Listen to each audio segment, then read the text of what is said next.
कई लोग होते हैं इंपोर्ट के प्रोसेसर्स बेचते हैं आप। ओके। उनके बॉक्स में पैकेजिंग सेम होगी, सील भी लगा होगा, लेकिन जो VRM क्वालिटी रहेगी वो थोड़ी हल्की हो जाती है, तो आपके टेम्परेचर CPU के ज्यादा जाएंगे, परफॉर्मेंस डाउन होगी। उसको जो कंपोनेंट निकलता है, जब उसके ऊपर भी रैपिंग रहती है, उसमें से भी आप प्रॉपर सील देखें उसमें, और प्रॉपर GST इनवॉइस लें अपना। CPU में पीछे की तरफ आप देखेंगे तो 4 डॉट्स दिए होते हैं, तो उसमें वारंटी वाइट का स्टिकर लगा होता है। लोग क्या करते हैं, उसको खोल लेते हैं पूरा। ओके। एक एक फैन, पूरी हीट सिंक साफ करी, PCB साफ करी, थर्मल पेस्ट चेंज करा, थर्मल पैड चेंज करे, उसको वापस सैंडविच बनाया, और ये एज गुड एज न्यू, जैसे एकदम नया आप अनबॉक्स करते हैं वैसी सेम वो भी कंडीशन हो जाता है। और माइनिंग वाला जो है ऐसे ही करके लोग बेच रहे हैं। आप पूरा मॉडल पढ़िए, VS400L लिखा हुआ है, उसका नाम है। आपका एक्चुअल जो वोटेज है वो पीछे की तरफ वो इतने से वर्ड में लिखा छोटा छोटा लिखा रहता है कि भैया वो अपना 250 वोट ही कर पाएगा। तो इस वीडियो में हम बात करने वाले हैं पीसी बाइंग गाइड। अगर आप एक पीसी लेने की सोच रहे हो या लेने वाले हो तो भाई वीडियो को लास्ट तक देखते रहिए, क्योंकि इस वीडियो को देखने के बाद में काफी ज्यादा नॉलेज आपको मिलने वाली है। मतलब आप मार्केट में अगर लेने जा रहे हो तो आपको हर तरीके की हेल्प मिलने वाली है। एक बेस्ट कंपोनेंट्स किस तरीके से सिलेक्ट करे, क्या क्या चीजें आपको देखनी चाहिए, और स्कैम से कैसे बचे, और किस किस तरीके से स्कैम आपके साथ में होता है, तो सब चीजों में आपको हेल्प मिलेगी। तो अभी मैं हूँ यूनिवर्सल टेक हब लखनऊ के अंदर, और मेरे साथ में है तलहा भाई। कैसे हो आप? ऑल गुड भाई। तो तलहा भाई को काफी अच्छा एक्सपीरियंस है मार्केट का, मतलब काफी सालों से मार्केट में काम कर रहे हैं और अच्छे अच्छे बड़े बड़े पीसी बिल्ड करके दे रहे हैं, वो आप देख ही सकते हो सामने। तो सब चीजों के बारे में बात करेंगे। सबसे पहले हम लोग तो कवर कंप्लीट सारी रेंज करेंगे कि प्रोसेसर कौन सा लेना चाहिए और किस तरीके से आप प्रोसेसर एक सॉर्ट करें, उसी के लिए मदरबोर्ड और साथ में उसी के लिए रैम, सारी चीजें हैं, मतलब सारे कंपोनेंट्स के बारे में बात करेंगे। और हम लोग पीसी बिल्ड्स करते आ ही रहे हैं काफी सालों से, कस्टम लूप भी हम लोग करते हैं, एयर कूल्ड भी करते हैं, तो सभी तरीके के बेसिक से हाई एंड तक के हम लोग कर रहे हैं। जो एक्सपीरियंस है वो आपको शेयर करेंगे अपना। ठीक है। तो और कस्टमर्स को का क्या क्या मतलब रह चुका है पास्ट की, कैसे कैसे उनके साथ फ्रॉड हुआ वो भी हम थोड़ा बताएंगे, और कैसे आप बच सकते हैं उसके बारे में भी बताएंगे पूरा आपको। तो अभी हम स्टार्ट करते हैं। अगर कोई एक पीसी ले रहा है जी, तो सबसे पहले वो मतलब क्या डिसाइड करे, फिर वो आगे बढ़े? पहले उनको देखना चाहिए कि यूज क्या है, कि एक्चुअल में क्या एप्लीकेशंस यूज करेंगे, या फिर क्या उसमें वर्क पर्पस क्या है मेनली, और उस वर्क के हिसाब से क्या क्या एप्लीकेशंस रहेंगी उनकी। तो उसी हिसाब से आपको मैं सजेस्ट करूंगा ये वाला प्रोसेसर आपके लिए बेस्ट है, ये वाला मदरबोर्ड उसमें कंपैटिबल रहेगा। वर्क पर्पस तो है ही है, खैर उसमें फिर बजट सेगमेंट होता है आपका, कि आपका पॉकेट कितना अलाउ कर रहा है उस पर्टिकुलर काम के लिए। जो भी बजट बताया जाएगा उसमें हम लोग बेस्ट से बेस्ट चीजें कंपोनेंट सजेस्ट करेंगे आपको। मतलब आप लोग पैसा लगा रहे हो तो वैल्यू फॉर मनी चीज मिले। फिर आपने अपना बजट एलोकेट कर लिया, आपने पर्पस अपना मतलब पता चल गया आपको कि पर्पस क्या है, बजट क्या है, फिर उसी हिसाब से आपका जो है processor, motherboard, RAM, SSD, cabinet, power supply, सारे पार्ट्स आपके डिसाइड किए जाएंगे उसी के साथ। ठीक है। तो मतलब वही है, सबसे पहले तो आपका यूज क्या है, फिर आपका बजट कितना है, फिर उस बजट के अंदर क्या बेस्ट कंपोनेंट्स आ सकते हैं, फिर उनके ऊपर रिसर्च करके फिर उनमें कंपैरिजन करो कि कौन सा बेस्ट है, फिर वो डिसाइड होता है। तो सबसे पहले हम यहाँ पे बात करते हैं प्रोसेसर के बारे में। अगर पीसी बिल्ड करा रहा है तो प्रोसेसर में वो क्या क्या चीजें देख के ले? अगर कोई पीसी बिल्ड करा रहा है, मैं अभी आपको सेगमेंट्स स्लैब्स अलग अलग हैं, कि 20,000 40,000 वो सब जो है, तो उसमें अलग अलग प्रोसेसर्स रहते हैं। देखिए, अगर आपका एडिटिंग काम है और आपके एप्लीकेशंस ज्यादा प्रोसेसिंग पावर चाहते हैं CPU बेस पे, तो प्रोसेसर पे ज्यादा इन्वेस्ट करिए और अपना जो है GPU पे कम इन्वेस्ट करिए। अगर आपका ऐसा काम है सॉफ्टवेयर एप्लीकेशंस, आपके GPU सेंट्रिक ज्यादा है अगर आपका काम, ग्राफिक्स रिलेटेड, हाँ ग्राफिक्स रिलेटेड, और ग्राफिक्स रिसोर्सेज यूज ज्यादा होंगे तो GPU थोड़ा ज्यादा हैवी लीजिए, प्रोसेसर पे जो है अपना आप कम थोड़ा उसमें बजट इन्वेस्ट करिए। ठीक है। तो बजट के ऊपर भी डिपेंड करता है। फिर आपका यूज ना एक सेगमेंट होता है, आपका 20,000 में क्या बेस्ट मिलने वाला है, फिर 40,000 में, 80,000 में, 1 लाख में, तो वो भी आपको डिसाइड करना होता है। जी हाँ जी। तो अभी हम यहाँ पे सबसे पहले बात करते हैं, अगर कोई प्रोसेसर ले रहा है, एक मिड रेंज पकड़ के चलते हैं कि 50 से 60,000 का किसी का बजट है, जी हाँ जी हाँ, और एक वो बिल्ड करा रहा है, तो मतलब प्रोसेसर में क्या क्या चीजें देखें यूज के हिसाब से, फिर जेन्युइनिटी के हिसाब से? जी, जेन्युइनिटी की अगर बात करें हम, तो प्रोसेसर का बॉक्स है, उस पे प्रॉपर जो है सील्ड हो, कंपनी की तरफ से पूरा प्रॉपर लिखा हुआ हो, वहाँ पे जहाँ पे प्रॉपर सील लगा रहता है जहाँ पे अनबॉक्स होता है। फिर उसमें MRP का टैग हो, ये बहुत जरूरी है। कई लोग होते हैं इंपोर्ट के प्रोसेसर्स बेचते हैं आप, ओके, उनके बॉक्स में पैकेजिंग सेम होगी, सील भी लगा होगा, लेकिन MRP का वो नहीं, MRP का टैग नहीं होगा, और जो है उसमें आपका डिस्ट्रीब्यूटर का टैग नहीं लगा होता है। ओके, जी हाँ, ये चीजों का आप ध्यान रखो, फिर वारंटी में आपको प्रॉब्लम आती है। हांगकांग एंड ऑल जगह से जो मंगवा के यहाँ पे अपना हब बनाया हुआ है, वहां से इंपोर्ट करा सस्ते में और यहाँ पे दे दिया। फिर उसमें देखिए वो होते सही प्रोसेसर वो भी हैं, हाँ। लेकिन नेगेटिव बात क्या है उसकी, अगर खुदा न खास्ता खराब हो जाए तो आप अगर वो लेके जाते हैं सर्विस सेंटर पे देने के लिए, आपको वो लोग एंटरटेन नहीं करेंगे, वारंटी में आपको प्रॉब्लम आएगी। जी हाँ, वारंटी फिर आप जिस रिटेलर से लिया है उन्हीं के पास ही आपको जाना पड़ेगा। और फिर मतलब कुछ OEM भी होते हैं, मतलब सेकंड हैंड है या कुछ भी यूज प्रोसेसर है, उनको बॉक्स में डाल के सेल कर देते हैं, तो सीरियल नंबर मैच कर लेना चाहिए। जी हाँ, सीरियल नंबर मैच करना चाहिए। और बाकी आप जैसे अगर फ्रेश प्रोसेसर होता है, आप सामने से एक बार में देख के ही बता दोगे कि ये भैया यूज करा है कि नहीं करा। हाँ, अगर कायदे से देखेंगे तो एकदम क्लीन मिंट कंडीशन में ये सब जो आते हैं पूरे प्रोसेसर्स यहाँ बॉक्स में रहेंगे। और जैसे 1700 का स्लॉट है तो उसमें अगर यूज रहता है तो आप उसको एक बार को बंद करोगे, जैसे आप उसको जो है मदरबोर्ड में बंद करते हैं तो साइड में लाइंस आ जाती है, छोटे छोटे डॉट्स आ जाते हैं। ओके। हाँ, कि जो है वो टाइटली बंद होता है क्योंकि काफी ज्यादा उसमें निशान आ जाता है फौरन। तो ये चीज भी देखें आप हमेशा। ठीक है। और परफॉर्मेंस के हिसाब से देखने जाओगे तो कोर थ्रेड्स वगैरह, कोर थ्रेड्स तो रहेंगे ही आपके, जैसे जैसे बजट बढ़ाएंगे उतने अच्छे कोर्स मिलेंगे, उतने अच्छे थ्रेड्स मिलेंगे, उतने ज्यादा मतलब कोर्स और थ्रेड्स मिलेंगे, और जितने ज्यादा होगा उतना अच्छा आपका परफॉर्मेंस मिल जाएगा। साथ में AMD का AM4 में अगर यूज प्रोसेसर देखना है तो एक बार आप पीछे की तरफ जहाँ पिन्स होती हैं AM4 सॉकेट वाली प्रोसेसर पे, तो वो आपकी गोल्डन ज्यादा शाइन नहीं करेंगी। ओके। उसमें कार्बन हल्का सा आ जाता है। हाँ, तो एक ये तरीका है देखने का। और फ्रेश जो होते हैं वो आपके एकदम चमकते हैं, पूरी शाइन रहती है उसमें। जी हाँ, तो फिर इसी तरीके से आप ये सब चीजें चेक कर सकते हो यार, ये छोटी छोटी चीजें है ना बहुत ज्यादा काम आती है। ठीक है, बिल्कुल। तो ये तो हो गया हमारा प्रोसेसर। तो अभी सर यहाँ पे बात करें हम मदरबोर्ड के बारे में, क्योंकि मदरबोर्ड एक ऐसी चीज है, सारे कंपोनेंट्स उसी में लगते हैं और उसमें चूज करते टाइम भी बहुत सारे लोग मदरबोर्ड जो है प्रॉब्लम करते हैं, अक्सर जो है कट डाउन करते हैं उसमें कि K सीरीज का प्रोसेसर ले तो लिया, बट उसमें जो प्रोसेसर लगाया, जो मदरबोर्ड लगा वो B सीरीज डाल दिया, मदरबोर्ड लगाया सॉरी, उसमें वो B सीरीज का है। हाँ, देखिए परफॉर्मेंस में डाउनग्रेड, मतलब आपको कम परफॉर्मेंस मिलती है उसमें, अगर जो है आप Z सीरीज के लिए K वाला प्रोसेसर लो और मदरबोर्ड आप B सीरीज का ले लो। PCI लेंस वगैरह और भी चीजें होती हैं जो उसमें फर्क आ जाता है मदरबोर्ड के चिपसेट से, सपोर्ट वगैरह का। बाकी जरूर देखें VRM क्वालिटी कैसी है बोर्ड की, और आपका जो अगर फ्यूचर में अपग्रेड करने का है कि आपने जैसे भी 12400F पे 760 ले लिया, आपका मगर प्लान है आगे चल के लेना कि मैं इसमें i9 भी लगाऊंगा, कंपैटिबल तो रहेगा मदरबोर्ड यही वाला सेम i9 13 जनरेशन 14 जनरेशन के लिए भी, लेकिन इसमें आपको जो VRM क्वालिटी रहेगी वो थोड़ी हल्की हो जाती है, तो आपके टेम्परेचर CPU के ज्यादा जाएंगे, परफॉर्मेंस डाउन होगी। अगर आप सोच रहे हैं फ्यूचर प्रूफ चीज लेने का तो पहले ही मदरबोर्ड थोड़ा सा बेटर ले लें, और प्रोसेसर जो अपना जो सा लेना चाहते हैं वो ले सकते हैं। और एक और आप उसको फिर ओवरक्लॉक भी नहीं कर सकते, अनलॉक भी नहीं करके जी हाँ, जी हाँ बिल्कुल, तो ये भी एक ड्रॉबैक हो जाता है। Z सीरीज में आपको सभी के लिए मैं रिकमेंड करूंगा Z सीरीज के लिए। ठीक है। और एक अगर आपने एक प्रोसेसर सेलेक्ट कर लिया तो आप प्रोसेसर को गूगल पे डाल के मतलब सर्च कर सकते हो कि इसमें कंपैटिबल मदरबोर्ड कौन सा है, तो उसमें भी आपको सजेशन मिल जाएगा। और मेरे हिसाब से क्या होना चाहिए कि अगर आप जो प्रोसेसर ले रहे हो और एक मदरबोर्ड जब सिलेक्ट कर रहे हो तो फ्यूचर के हिसाब से थोड़ा सेफ हो। जी हाँ, उसमें फिर आप वही पार्ट डाल सको, अपग्रेड कर सको आराम से। ठीक है, तो ये हो गया हमारा मदरबोर्ड भाई। तो इसमें भी कुछ होता है क्या, जैसे प्रोसेसर और ग्राफिक कार्ड में कुछ फ्रॉड वाला स्कीम चलती है, इसमें भी कुछ होता है क्या?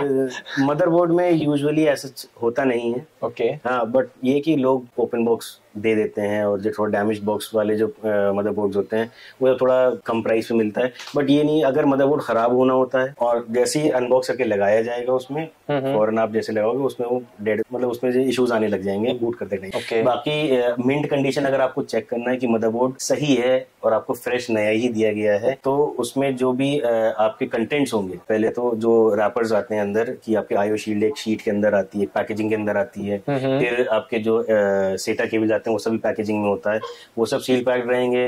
M.2 का जो स्लॉट रहेगा उसके ऊपर अगर हीट सिंक है, हीट सिंक के नीचे जो थर्मल पैड है उस पे एक प्लास्टिक की कोटिंग लगी रहती है अलग से, वो रिमूव करनी होती है।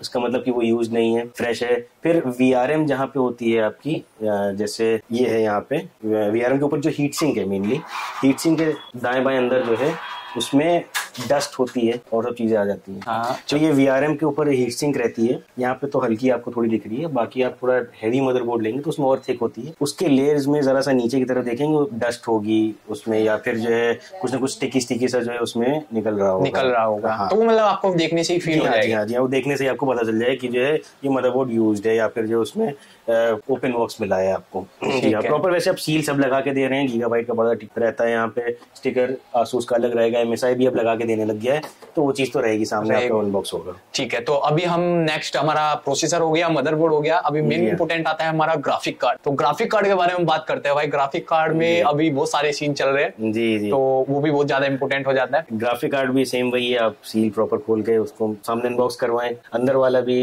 जो कंपोनेंट निकलता है उसके ऊपर भी रैपिंग रहती है, उसमें से भी आप प्रॉपर सील देखें उसमें, और प्रॉपर जीएसटी इनवॉइस लें अपना, जो है हाथ वाला कई लोग क्या करते हैं अपना बस लिया पेन कॉपी कि भैया अच्छा ये आपने लिया, लिखा उसने जो है टोटल डाला, नीचे साइन करे, स्टैम्प लगाया, फाड़ के दे दिया भैया ये लो। हाँ, तो वो उस पर जीएसटी ऊपर नहीं दिया रहता है, तो वो सर्विस सेंटर आपको एंटरटेन नहीं करते, सर्विस सेंटर जितने भी होते हैं। हाँ, तो उसमें भी सर्विस सेंटर रिटर्न कर देते हैं। जी हाँ, बिल्कुल बिल्कुल, तो वो जीएसटी इनवॉइस ही मांगते हैं हमेशा। फिर जीपीयू में फिर से वही आपको बताऊंगा कि सेम वही हीट सिंक जो रहती है उसके दाएं बाएं आपके फिन्स कुछ टेढ़े होंगे मे बी, या फिर उसमें आपका जो डस्ट होगी, या डस्ट जैसे थर्मल पैड जब हेवी यूज होता है तो उसमें से छोटा सा हल्का सा कुछ लिक्विड से निकलता है बहुत, हाँ, तो उस पर जब डस्ट चिपकती है तो पूरा एक स्टेन का दाग पूरा एक तरीका बन जाता है। हाँ, मतलब देखने से ही फील हो जाता है, देखने से ही आपको जो लग जाए कि हाँ भैया इसको जो है बहुत कायदे से इस्तेमाल करा गया है, हाँ, तब हमको ये दिया जा रहा है, माइनिंग वाला है या यूज है। तो ये सब चीजें बहुत हो रही है अभी मार्केट में, मतलब आपके ओपन बॉक्स या रिटर्न कार्ड उसको सील पैक करके। जीपीयू में पीछे की तरफ आप देखेंगे तो 4 डॉट्स दिए होते हैं, तो उसमें वारंटी वाइट का स्टिकर लगा होता है। हाँ। तो प्लीज वो भी देखें जरूर उसको कि जो है वो स्क्रू पे लगा होता है आपके। हाँ,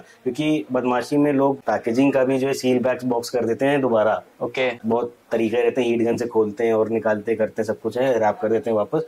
तो वो सील जरूर देखें कि लगा हुआ हो, और अगर वो सील नहीं है तो साइड की तरफ देखिए, उसमें सील होगी, 2-3 जगह रहते हैं वहां पे सील जरूर है, वारंटी वाइट का लगा हुआ स्टिकर हो, और वारंटी वाइट इफ रिमूव्ड वाला स्टिकर। ओके, जी हाँ, और साथ में एक और चीज देखें उसमें कि अगर वो नहीं है तो वो लोग क्या करते हैं, उसको खोल लेते हैं पूरा। ओके, एक एक फैन, पूरी हीट सिंक साफ करी, पीसीबी साफ करी, थर्मल पेस्ट चेंज करा, थर्मल पैड चेंज करे, उसको वापस सैंडविच बनाया, और ये एज गुड एज न्यू, जैसे एकदम नया अनबॉक्स करते हैं वैसी सेम वो भी कंडीशन हो जाता है। और माइनिंग वाला जो है ऐसे ही करके लोग बेच रहे हैं, वो नया हो जाता है। जी हाँ, उसने माइनर से खरीदा 6000, मतलब लेट से अगर 3060 उसने खरीदा 8000 रुपए का, और उसको पूरा ये 2000 रुपए इन्वेस्ट करा उसमें, 10,000 रुपए उसकी कॉस्टिंग आ गई 3060 की, and then he will sell it for 16,000 and 20,000 18,000 14,000 जो भी उसका।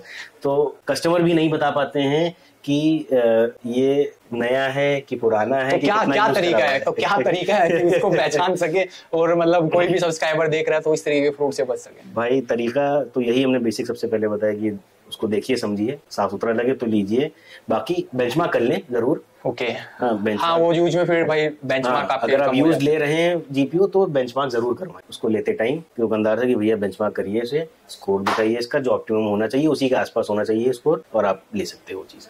ठीक है, तो ये हो गया मतलब एक बेस्ट ग्राफिक कार्ड या जीपीयू आप किस तरीके से बाय कर सकते हो। जी हाँ, ये जेन्युइनिटी के हिसाब से। अभी परफॉर्मेंस के हिसाब से हम बात करें, मतलब क्या क्या चीजें हम देखें ग्राफिक कार्ड के अंदर, मतलब एक जिससे परफॉर्मेंस बेस्ट मिल सके। परफॉर्मेंस बेस्ट देखिए, जितना ठंडा चलेगा उतना अच्छा चलेगा जीपीयू, जितना ज्यादा आपको आउटपुट मिलेगा। ज्यादा बड़ा कार्ड ले रहे हैं 4070 ऑनवर्ड्स तो हम रेकमेंड करेंगे ट्रिपल फैन ही लीजिए। ओके, 4070 Ti या फिर 7700 XT 7800 XT, ये सब इस कार्ड के थ्रू जितना भी लाइनअप ऊपर है सब 3 फैन में ही लें। डुअल फैन ज्यादा रेकमेंड नहीं करेंगे, बहुत ज्यादा डिफरेंस भी नहीं होता प्राइस में, हार्डली मुश्किल से कह लीजिए 2000 रुपए का वैसे डिफरेंस होता है, 2500 रुपए प्लस टैक्सेस का। ओके, अलग अलग वेरिएंट्स रहेंगे उसमें, तो एकदम बेस वाला जो वेरिएंट होता है वो उसमें एकदम चीप आउट कर देते हैं, हीट सिंक के साथ भी, फैंसी क्वालिटी के साथ भी। मैं ब्रांड का नाम नहीं लेना चाहता हूँ, बट हैं 2-3 ब्रांड्स ऐसी जो डुअल फैन या सिंग पे आपको 4060 देंगे और एकदम पतला सा उसका जो हीट सिंक होगा, तो वो थोड़ा परफॉर्मेंस में मैटर करता है। और फिर आपको कूड़ा कोर वगैरह भी आपको देख लीजिए, जैसे प्रोसेसर में कोर और थ्रेड्स देखिए, तो वो जितनी ज्यादा होगी उतना ज्यादा आपका अच्छा चलेगा। वीआरएम क्वालिटी, मतलब ये सब चीजें अलग अलग फैक्टर्स हैं। ठीक है, तो ये हो गए हमारे प्रोसेसर, मदरबोर्ड और ग्राफिक कार्ड। ये 3 जो कंपोनेंट्स है काफी ज्यादा इंपॉर्टेंट होते हैं पीसी के, और 60 to 70% अमाउंट इन्हीं में चले जाते हैं अपने, आराम से 70% अराउंड चला जाता है। अभी रैम और एसएसडी की बात करते हैं हम यहाँ पे। अभी रैम और एसएसडी अभी ले रहा है, तो वो किस तरीके से बेस्ट ले सकता है। रैम आपको लेना है अगर तो पहले प्रोसेसर देखिए अपना, ओके, कितना वो मैक्सिमम सपोर्ट करता है। ठीक है, अब लोग क्या कर रहे हैं कि 6000 मेगाहर्ट्ज आप ले लीजिए रैम, DDR5 में हम दे रहे हैं आपको, बहुत बढ़िया चलेगा। लेकिन आप अगर इंटेल की ऑफिशियल वेबसाइट पे जाएंगे, लेट से इंटेल बिल्ड बना रहे हैं, तो उसमें आप मैक्सिमम कैपेबिलिटी जो होती है अप टू जो लिखा रहता है सपोर्ट का, वो आपका होता है कम, वो होता है 5600 मैक्सिमम अगर के प्रोसेसर है। हम आपको यहाँ दिखा भी दे रहे हैं। जैसे 14900K हम ले रहे हैं यहाँ पे। ओके, इंटेल ये आ गया हम लोग ने प्रोसेसर। इनकी ऑफिशियल वेबसाइट में intel.com पे गए तो इनका ये आप जैसे आप भी देख सकते हैं। ओके, बता रहे 6 गीगाहर्ट्ज पे है और जो 32 थ्रेड है, इसमें 24 कोर है, सब कुछ है। वोल्टेज कितना है, फिर नीचे जो है आपका दिखाएगा मेमोरी टाइप्स। मेमोरी टाइप इसमें लिखा है देखिए साफ साफ, अप टू DDR5 5600 MTS। तो ये आप यहाँ पे देख भी सकते हो, मैं आपको इधर से नहीं दिख रहा होगा, मैं पास से दिखा देता हूँ। तो यहाँ पे इंटेल की वेबसाइट पे भी सीधा सीधा मेंशन है मेमोरी, आपका ये मेमोरी टाइप यहाँ पे लिखा है अप टू 5600 मेगाहर्ट्ज। तो ये चीजें भाई सीधी सीधी मेंशन है, तो 6000 मेगाहर्ट्ज का आप करोगे क्या? वो चलने नहीं वाला। वेबसाइट पे सब कुछ मेंशन है, ऑनलाइन आपको सब कुछ मिल जाएगा, भाई रिसर्च तो करो थोड़ा। ठीक है, तो भाई ये 6000 लेके और 6400 लेके उतना फायदा नहीं है। बस मदरबोर्ड ओवरक्लॉक कर देगा उसको, बट परफॉर्मेंस जितना कैपेबिलिटी वो अप टू उतना ही जाएगा। हाँ, बट वो नंबर्स बस दिखाई देंगे आपको कि जहाँ भैया 6000 6400 चल रहा है। थोड़ा सा बूस्ट मिलेगा, ऐसा नहीं कि बिल्कुल वो बेकार चीज है, थोड़ा सा बूस्ट मिलेगा, बट ऑप्टिमम आपके प्रोसेसर का जो यूटिलाइजेशन है वो ये है। तो ये हो गई हमारी रैम। और अभी SSD की बात करें हम यहाँ, रैम की भी एक बात कहूंगा ये चीज, और SSD के लिए भी कॉमन है दोनों के लिए। ओके, कि ले तो अच्छी ब्रांड करें, एक बार वन टाइम इन्वेस्टमेंट करें। और हिकविजन और मतलब XYZ बहुत सारे नीचे के ब्रांड्स हैं। हाँ, जिन जो लोग एक्चुअली में उनका कोर बिजनेस दूसरा है, but they are making SSDs। हाँ, बस अपना इंपोर्ट करा, बिल्ला लगाया, स्टैम्प लगाया, बस वो जा रहा है। हाँ, जो OEM चिप मेकर्स हैं जैसे माइक्रॉन है, उनकी क्रूशियल सीरीज आती है, ग्रीन SSD वो ले लीजिए आप। XPG है, वो एडेटा के जो मेमोरी का काम करते हैं उनका है सेगमेंट, वो आप लीजिए। कॉर्सेर है, उनका अच्छा है मेमोरी का काम। WD, सैमसंग, ये सब रिनाउंड ब्रांड्स हैं। तो आप इनकी SSDs लें, मैं रेकमेंड करूंगा। हाँ, मतलब इन पे आप ट्रस्ट कर सकते हैं। जी हाँ, इन पे आप ट्रस्ट कर सकते हैं। ठीक है। और SSD में आपका वो हो गया, कितनी Gbps, उसकी स्पीड क्या है? जी हाँ, फिर ये तो है ही है भाई कि अब आपके काम पे भी है, बजट पे भी है उसमें। हाँ, कि Gen 3 आपके काम में आएगी कि Gen 4 आएगी। वैसे Gen 3 की जो 3500 Mbps है बहुत अच्छी स्पीड रहती है। ओके, आजकल सभी ब्रांड्स उस पे दे ही रहे हैं, काम कर रहे हैं, तो बढ़िया है। और किंगस्टन भी काफी अच्छी ब्रांड है, भूलिए। Kingston is one of the most premium brands in RAM. 3 तरीके के SSD हैं। हाँ, एक आपकी सेटा जो कि ऑलमोस्ट कैसेट के साइज 2.5 इंचेस की होती है। फिर आती है सेटा M.2 जिसमें आपका चिप पे बेस पे होता है, बट उसमें डबल कट लिखा बना होता है, वो दैट इज सेटा M.2।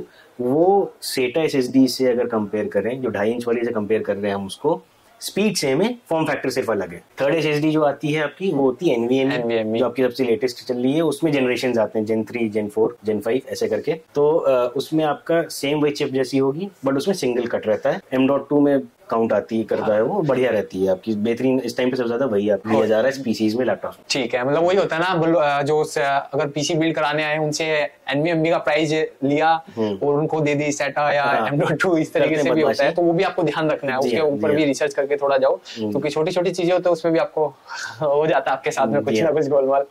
तो अभी हम आते हैं अपना भाई पावर सप्लाई के बारे में बात करते हैं। इसमें ना मतलब बंदे क्या, पावर सप्लाई ही तो भाई 3-4 हजार की तो आएगी, उसमें मतलब कर देते भाई, एक हल्के में ले लेते हैं उसको। पर ये नहीं पता कि भाई पावर सप्लाई से पूरी पीसी के अंदर वो पूरी वोल्टेज आपकी जो पूरी है पावर वो जा रही है, अगर उसमें कंफ्यूजन है पूरा पीसी फट जाएगा। AC को DC में कन्वर्टर वही करता है और आपके अलग अलग कंपोनेंट्स को पावर देता है। हाँ, तो उसमें मतलब क्या चेक करना चाहिए एक बार, मतलब पावर सप्लाई में? देखिए, पावर सप्लाई जब भी लें 80+ सर्टिफाइड वाली हम रेकमेंड करेंगे। अगर आपका 30K अराउंड समथिंग का बिल्ड आ रहा है CPU का, तो एटलीस्ट मतलब सर्टिफाइड वाला ही लें, जिसमें 80+ व्हाइट हो या 80+ ब्रॉन्ज बेयर मिनिमम हो। हाँ, बाकी जितनी अच्छी पावर सप्लाई होगी उतना ज्यादा आपको जो है बैलेंस्ड इनपुट मिलेगा इलेक्ट्रिसिटी का। जितनी अच्छी पावर सप्लाई होगी उतना ज्यादा आप जो है वोल्टेज उससे मतलब अपना उठा सकते हैं, आउटपुट ले सकते हैं आप उससे। कुछ ब्रांड्स हैं जो कि बहुत ही बजट में दे रहे हैं आजकल, 80+ ब्रॉन्ज सर्टिफाइड।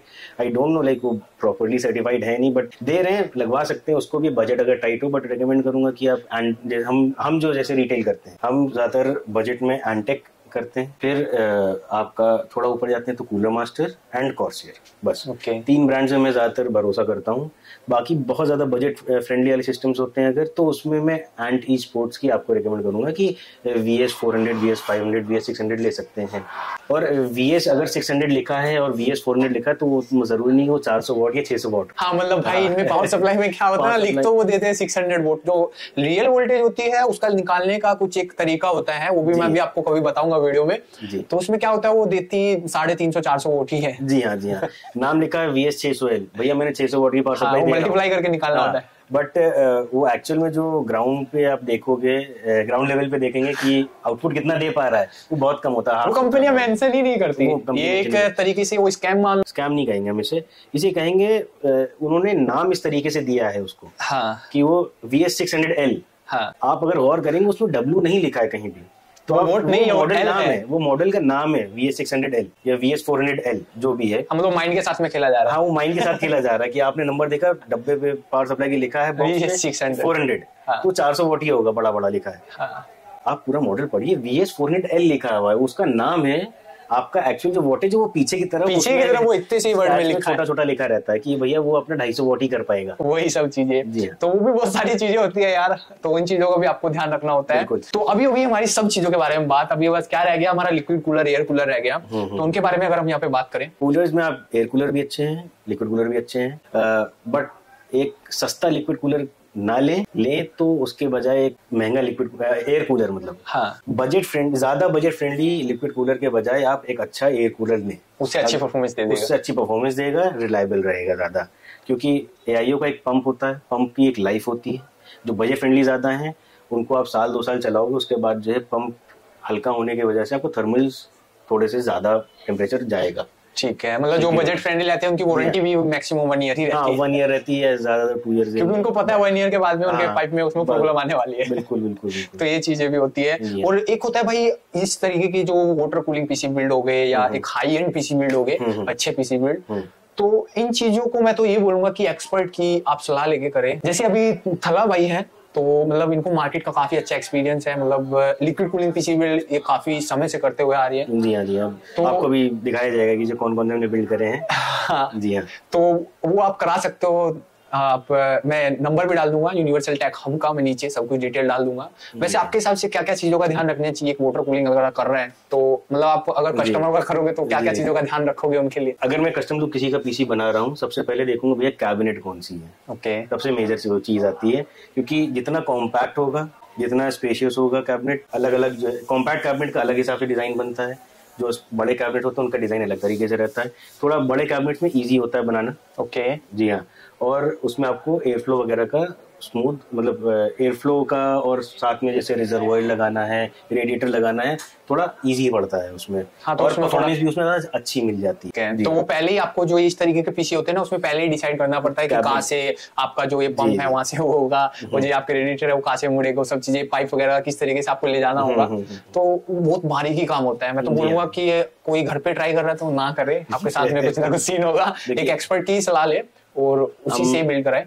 जैसे हम बनाते हैं वाला पीसी, जब हमने ऐसे ही बनाया था, पहले मैंने पूरा इसका कंपोनेंट्स बड़े बड़े रखे, सिर्फ मैं डिजाइन करा किस तरफ से कहाँ जाएगा, फिर उसके बाद पूरा मोल्ड करा इसको, जैसे हम लोग हीट गन से करते हैं पूरा इसको। फिर जब पूरा फिट कर लिया तो हम लोग इसको 2 दिन 100% लोड पे छोड़ देते हैं टेस्ट करने के लिए कि कहीं से भी लीकेज ना हो। अब वो जब कर लेते हैं अपना, उसके बाद जो है अपना पूरा पैक करते हैं। मेरे हिसाब से इंडिया में बहुत ही कम लोग करते हैं, और लखनऊ में तो शायद आप ही करते हो। जी हाँ, लखनऊ में तो हम लोग करते हैं। मतलब बेहतरीन चीज है, कूल लगता है देखने में, बट परफॉर्मेंस भी साथ में मिलती है कि आपके टेम्परेचर 60 डिग्री से ऊपर जा ही नहीं रहे, आप फुल लोड पे करे में काम कर रहे हैं अपना, 60-65 चल रहा है, तो और आप मतलब बेस्ट ऑफ द बेस्ट अपने प्रोसेसर का और जीपीयू का निकाल रहे हो। ठीक है, तो यार यहाँ पे हमने सब चीजों के बारे में बात की। एक PC buying guide, total PC buying guide हो गई है। मतलब आपको क्या चीजों का ध्यान रखना चाहिए, किस तरीके से आपके साथ में फ्रॉड होता है, प्रोडक्ट की कैसे जेन्युइनिटी चेक करे, परफॉर्मेंस किस तरीके से बेस्ट निकाले, डिटेल में बात की भाई। एकदम वीडियो काफी ज्यादा लंबी हो चुकी है और काफी ज्यादा नॉलेजेबल भी है। अगर किसी ने पूरा अच्छे से देखा है तो भाई मैं